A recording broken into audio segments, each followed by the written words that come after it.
But okay, so quick little thing. We were talking about this before we started airing. I wanted to get back to it about again. It's about Kenobi and about how Beru is a badass, more so than Owen. But because they I showed felt like that whole sequence had like low stakes because we know they survived. Yeah. Okay, but that's why I couldn't figure out whether or not that's another thing. Like whether or not it gave it more weight or less weight or. Let's see. Or what that changes for 4? Did they fight back? Did they not fight back? You got all like. Okay, so here's the thing. Two things. I'll tackle the Brew and then I want to quickly go on over something else. But the whole thing with Brew is that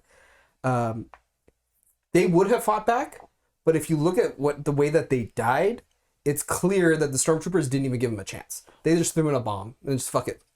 If we destroy we either destroy the robots or we kill the people there and it doesn't matter. No, like they legit just threw in a thermal detonator and were like, "Fuck it!" Like that's it. Yeah, and you Fuck can see people. like because they're running, they're trying to escape from the fire that was set. So there clearly was not a firefight; they were just blown up. So Brew didn't have time to be a badass. You know, she's making blue milk in the morning. She's taking names at night, and then just clink. Yeah, that's the prequel I need to see is Brew just being a badass. But I was so happy to see both of them return, and like Joel Egerton only got better with age. Yeah. I liked they were perfect. I liked that the aging makeup that they put on them definitely like encapsulated who they eventually become, especially with Beru. Like I looked, I'm like, damn, you look like Aunt Beru. Well, and even like when they were first cast and you end up in the White episode 2, you're like, yeah, that does look like young them. Looks like a young them. But this stems. It's a whole issue like. Obi-Wan, Han Solo, like even into the Marvel verse, like you have Black Widow, you have all these things that are prequels, which makes them low stakes. And they're low stakes, because these are characters like you're giving backstories to characters that we already know their future and their like final outcome. So and in Black Widow, it pissed me off because she took a lot of stuff that would just like if Black Widow had legit come out before Endgame. I might have been like a little more, but even then, like this is clearly before Infinity War, so had it come out before Infinity War, absolutely high stakes all the way around. Like, is she gonna make it to the next movie? With Black Widow, I'm watching. I'm like, at the first time she comes out against Taskmaster. I think we talked about this last episode too. Last time, but and like you realize halfway through, it's like wait, she survives this to die somewhere else. And that's exactly how I felt with Obi-Wan. It's how I felt with Han, like with Solo. Rogue One was like the only one that I didn't feel that about because these are general characters that I just don't care about. But I have a feeling that's how it's going to be in the Andor like series. Like again, it's low stakes because these are characters who have an established ending point. So no matter what happens to them, like there's no true weight to it because like, oh yeah, they can get injured, but you know they're not going to die. So rehashing all these old stories, while great to see, like it's not necessary. Like it's not something that I want to see because it's going to give me some sort of enjoyment out of, oh, they made it out alive. It's like, no, I know they made it out alive. Like you're just telling me more backstory, kind of like episode 1. Qui-Gon didn't make it out alive. No, he didn't, but everybody else did, and that's all that matters. I will take every opportunity I can to reiterate that episode 1 is not in any which way relevant or it's enjoyable. It's enjoyable. Love Star Wars episode 1. I will fight tooth and nail that it's not necessary to watch in the grand scheme of things. It is. We needed to understand that Obi-Wan was the first Jedi to kill a Sith Lord in over thousands of years. Yes, because that's relevant. How?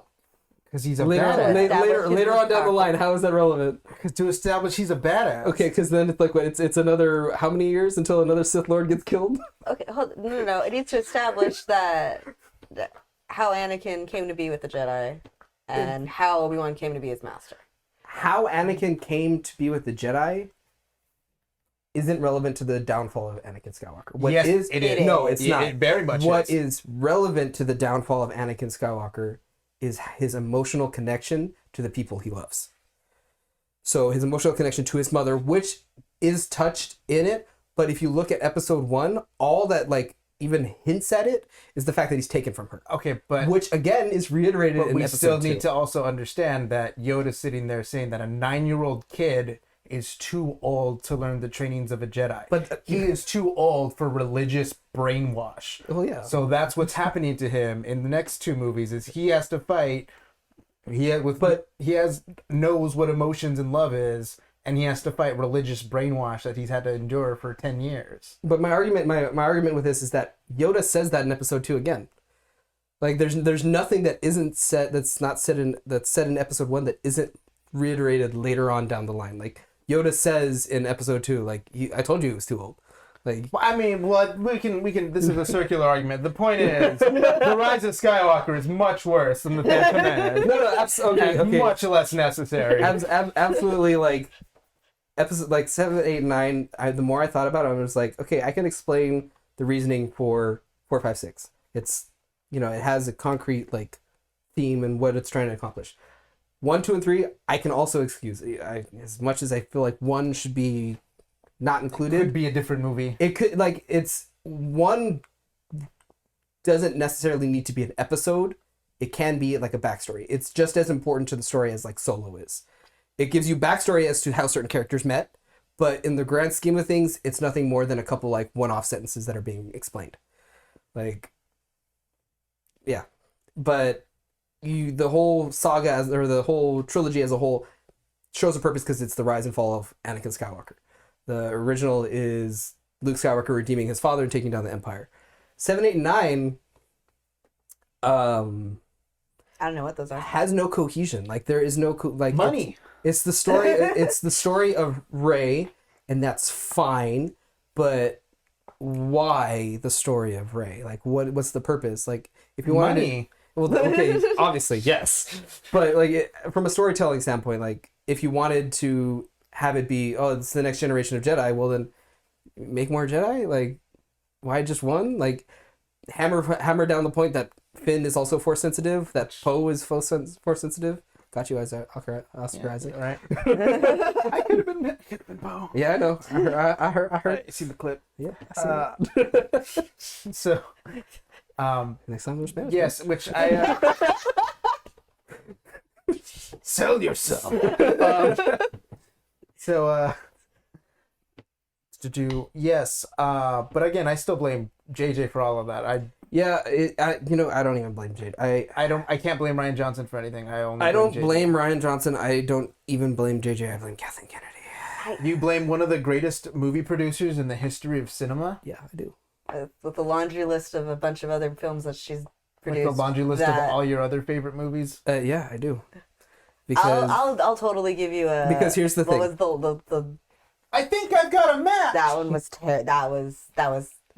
the scene from Goonies that was randomly inserted into The Rise of Skywalker. Star Wars movie. Here's the thing. As great of a like history she has in producing great films, she's also done it on the back of great directors. And when you have one of them, is J.J. Abrams a great director? He's a good director. I wouldn't say he's a great director, but he's a good director. He has one good movie, and I guarantee we don't agree on it. Cloverfield. Super 8. Super 8's also good. He did not direct Cloverfield. Oh, he did. Oh, yeah, he produced Matt it. Reeves directed. Matt Reeves did. You're right. No, you're right.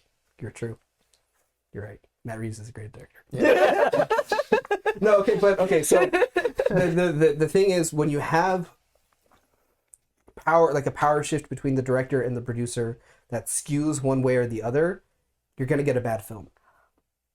I.e., why the prequels were so bad. Not necessarily bad, but not what people were expecting. Yeah, because this was 100% unfiltered George Lucas. This is George Lucas getting to do whatever he wants.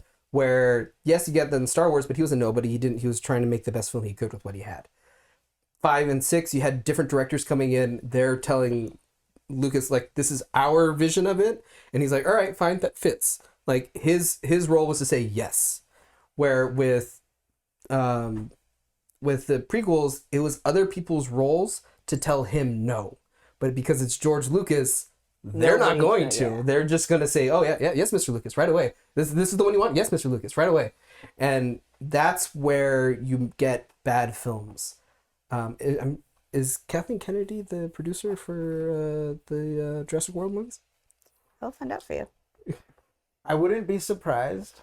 They're an ex Spielberg thing, so yeah, it would fit. It would make sense.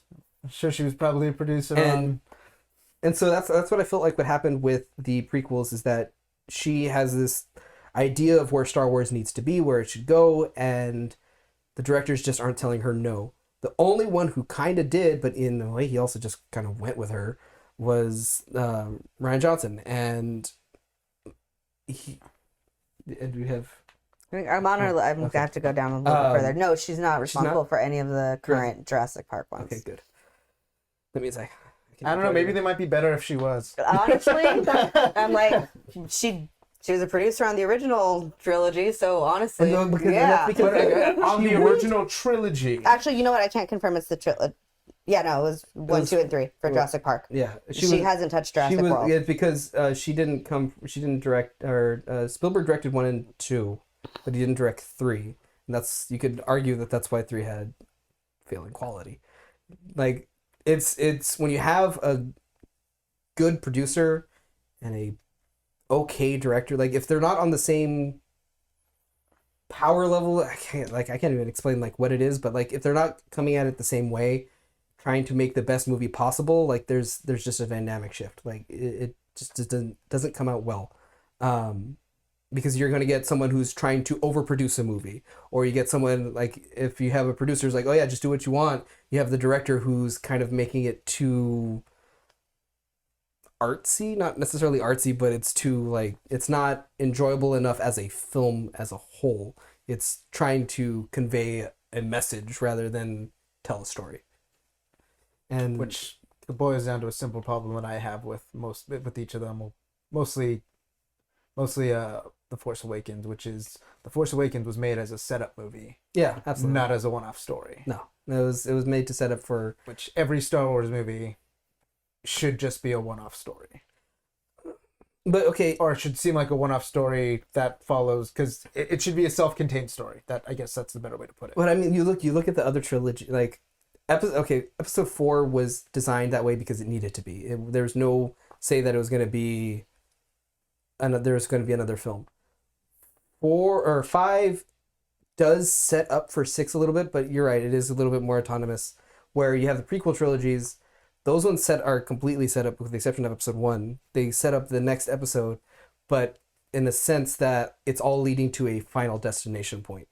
And I feel like that's what happened with the sequels, that they didn't have that final destination point in stone. Oh yeah, no, they never knew it. Like they didn't know what they were going towards. They might have had like hints of like, oh, she really is a Palpatine. And I'm like, okay, fine. Well, what does that mean? But clearly, JJ didn't actually ever really know. Yeah, no. Because he says he might because his box. But we never got there in Rise of Skywalker, so we just got more lost episodes. And he could have told Rian Johnson, no, don't kill Snoke. Yeah. There was meetings where they all could have said, no, don't kill him. Yeah. I feel like Snoke was probably supposed to, was hands down was supposed to be something significantly bigger than he ended up being. Even if it wasn't just like a clone of Palpatine, it's just he had that aura around him of being something greater, especially when you're played by... He never sat especially when you're played by Andy Serkis. Like I just always thought this was... even in like it felt like everything that happened in Force Awakens felt stupid and forced to me. Yeah. So I never thought Snoke was gonna be cool. There was never a world where I thought this is the new bad guy. I thought like I didn't necessarily think that he was cool. Like I didn't think he was on the level of like the Emperor, but I felt like he had ulterior motives that weren't going to be explored. Yeah. Like there's a reason he's here and why he wasn't there before. And so why? I thought it would have been cool if that like delved into like ancient Sith type stuff. And they kind of did, but like in a shitty way. Yeah.